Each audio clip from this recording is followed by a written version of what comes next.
महाराष्ट्र प्रदेश BJP के मुख्य प्रवक्ता नवनाथ बन इस वक्त हमारे साथ में हैं। नवनाथ जी, ये बताइए कि संजय राउत ये कह रहे हैं जिस तरह से एनसीपी में घमासान मचा हुआ है अजित पवार की पार्टी में, तो संजय राउत ये कह रहे हैं कि 25 से 30 एनसीपी के एमएलए अजित पवार पार्टी के बीजेपी में शामिल हो जाएंगे और यही हाल जो है शिवसेना शिंदे का भी होगा।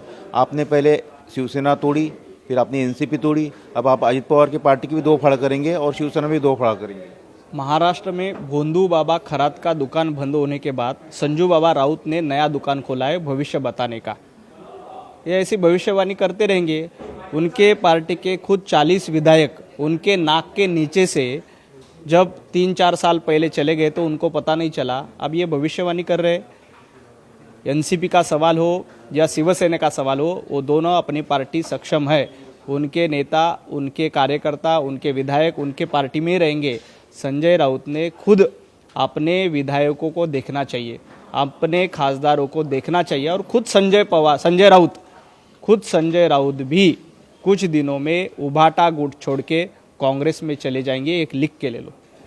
लेकिन जिस तरह से एनसीपी में अंदरूनी घमासान मचा हुआ है, कल सुनेत्रा पवार के साथ प्रफुल्ल पटेल, सुनील तटकरे हमेशा दिल्ली में रहते थे, वो उपस्थित नहीं रहे। हालांकि रात में वो उनके घर पे गई थी बातचीत करने के लिए, लेकिन पार्टी में जो जिस तरह की स्थिति है, कोई सामने आकर बात भी नहीं कर रहा है ठीक से, तो पार्टी में तो ये मतभेद सामने आ रहे हैं एनसीपी के। आपके एक सहयोगी दल है। देखिए, सुनेत्राताई पवार जी का नेतृत्व एनसीपी को लीड कर रहा है और सुनेत्राताई पवार सक्षम है और खंभीर है। वो अपने पार्टी को आगे चलाने में मजबूती के साथ खड़ी हो रही है और लोग भी, जनता भी सुनेत्राताई पवार जी के साथ है। जहाँ तक सवाल है उनके यहाँ 2 गुट है, 3 गुट है, उसके बारे में खुद एनसीपी के प्रवक्ता या एनसीपी के लोग बयानबाजी करेंगे। लेकिन संजय राउत इस पे जो टिप्पणी कर रहे हैं, संजय राउत से उतना ही कहना है कि आपकी खुद के पार्टी में देखो, एक जरा उद्धव जी का गुट है, दूसरी जगह आदित्य जी का गुट है और संजय राउत का एक तीसरा गुट है। उबाटा गुट में 3-3, 4-4 गुट है। खुद के पार्टी को पहला देख ले और बाद में एनसीपी के ऊपर बयानबाजी करे। दूसरी सवाल है, बीएमसी में पार्षद भी है, कॉर्पोरेटर भी है, तो ये बताइए कि वहाँ पर रामदास स्वामी के मनाचे श्लोक, इसको लेकर कंट्रोवर्सी हो गई है। वहाँ पर एमआईएम कह रही कि ये हम लागू नहीं होने देंगे। शिवसेना उद्धव ठाकरे की पार्टी ने प्रस्ताव लाया है। देखिए, राष्ट्रीय विचारधारा मानने वाले जो भी साहित्य है, संत तुकाराम महाराज हो, ज्ञानेश्वर महाराज हो, रामदास स्वामी जी हो, उनकी विचारधारा, उनके साहित्य को एजुकेशन में लेना ये भारतीय जनता पार्टी की प्राथमिकता रही है।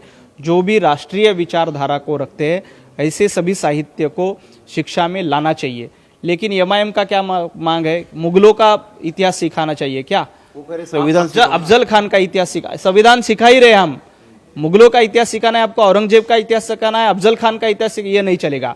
अब जो भी राष्ट्रीय विचारधारा या छत्रपति शिवाजी महाराज का इतिहास पढ़ा जाएगा या अफजल खान का या औरंगजेब का इतिहास यहाँ पढ़ा नहीं जाएगा। ये एमआईएम ने याद रखना चाहिए। कांग्रेस की क्या भूमिका? कांग्रेस की भूमिका है तो अफजल खान और एमआईएम के बाद साथी है। कांग्रेस क्या अलग सोचेगी? कांग्रेस ने तो पिछले 60 साल में मुगलों का इतिहास पढ़ा है। यहाँ पे प्रभु रामचंद्र जी का इतिहास नहीं पढ़ाया, शिवाजी महाराज का इतिहास नहीं पढ़ाया, झांसी की रानी जी का इतिहास नहीं पढ़ाया। उन्होंने तो मुगलों का इतिहास पढ़ाने का काम किया है। इस देश में अब मुगलों का इतिहास नहीं चलेगा, इस देश में छत्रपति शिवाजी महाराज का इतिहास चलेगा।